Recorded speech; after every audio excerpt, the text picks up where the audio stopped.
આંતરડાના કેન્સરની જટિલ સર્જરી હવે વધુ સુરક્ષિત અને ચોક્કસ બનશે. મહેસાણાના યુવા વૈજ્ઞાનિક અને આઈઆઈટી ગાંધીનગરના રિસર્ચ સ્કોલર હર્ષિલ દવેએ એક હાઇડ્રોજેલ ટેકનોલોજી વિકસાવી છે, જે કોલન ટ્યુમરને અત્યંત સચોટતાથી દૂર કરવામાં મદદરૂપ થશે. મેડિકલ સાયન્સ ક્ષેત્રે ક્રાંતિ લાવનારા આ સંશોધનને Vikram Sarabhai young scientist award 2026થી સન્માનિત કરવામાં આવ્યું છે. આ સ્વદેશી ટેકનોલોજી આગામી સમયમાં કેન્સરની સારવારમાં ગેમ ચેન્જર સાબિત થશે. મહેસાણાના હર્ષિલ દવેએ તબીબી ક્ષેત્રે મોટી સિદ્ધિ મેળવી છે. તેમણે વિકસાવેલું હાઇડ્રોજેલ આંતરડાની ગાંઠની શસ્ત્રક્રિયા આસાન બનાવશે.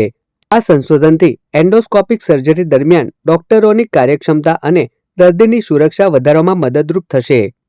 એક સ્મોલ મોલિક્યુલ બેઝડ એક હાઇડ્રોજેલ બનાવી છે કે જેની શિયર થિનિંગ પ્રોપર્ટી છે કે મતલબ કે એવું ટાઈપનું હાઇડ્રોજેલ છે કે જેને તમે ફોર્સ આપશો તો પાણીમાં કન્વર્ટ થઈ જશે, ઇઝીલી ઇન્જેક્ટ થઈ જશે લાંબા કેથેટર થ્રુ, અને જેવો તમે ફોર્સ રિમૂવ કરશો તો એ સોલિડ બની જશે. તો ડૉક્ટર એને પર્ટિક્યુલર જે કેન્સરગ્રસ્ત ટિશ્યુ છે ત્યાં પ્રોપર બલ્જ બનાવી શકશે, એને પકડી શકશે, એને કટ કરી શકશે અને પ્રોપર આ કેન્સરગ્રસ્ત ટિશ્યુને રિમૂવ કરી શકશે આંતરડામાંથી.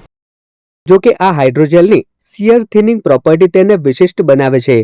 દબાણ આપતા પ્રવાહી અને દબાણ હટતા જ ફરી જેલ સ્વરૂપ ધારણ કરતું આ મિશ્રણ એન્ડોસ્કોપ દ્વારા સરળતાથી ઇન્જેક્ટ કરી શકાય છે. તે ટ્યુમરની નીચે એક મજબૂત કુશન જેવું પડ બનાવે છે, જેનાથી ટ્યુમર બહારની તરફ ઉપસી આવે છે. પરિણામે ડોક્ટરો આસપાસના તંદુરસ્ત કોષોને નુકસાન પહોંચાડ્યા વગર ગાંઠને સચોટતાથી દૂર કરી શકે છે. આ સંશોધનને પેટન્ટ મળી ચૂકી છે અને આંતરરાષ્ટ્રીય જર્નલમાં પણ તેને સ્થાન મળ્યું છે. પ્રાણીઓ પરના સફળ પરીક્ષણ બાદ હવે ક્લિનિકલી ટ્રાયલની તૈયારીઓ ચાલી રહી છે. હર્ષિલ દવેની આ શોધ ભવિષ્યમાં કેન્સરના દર્દીઓ માટે આશીર્વાદરૂપ અને જીવનરક્ષક સાબિત થશે.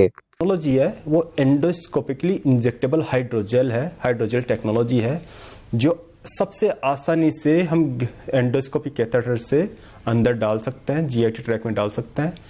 स्पेसिफिकली जहाँ पे ट्यूमर है उसके नीचे उसको डाल के और स्पेसिफिकली उस ट्यूमर को हम आसानी से डिटेक्ट करके निकाल सकते हैं. हम इसको क्लिनिकल ट्रायल्स में लेके जाना चाहते हैं ताकि हम इंडिया को ये technology social impact factor social कामों के लिए हम दे सके ताकि क्लिनिकल सेटिंग्स में लोगों के कैंसर का इलाज हो सके.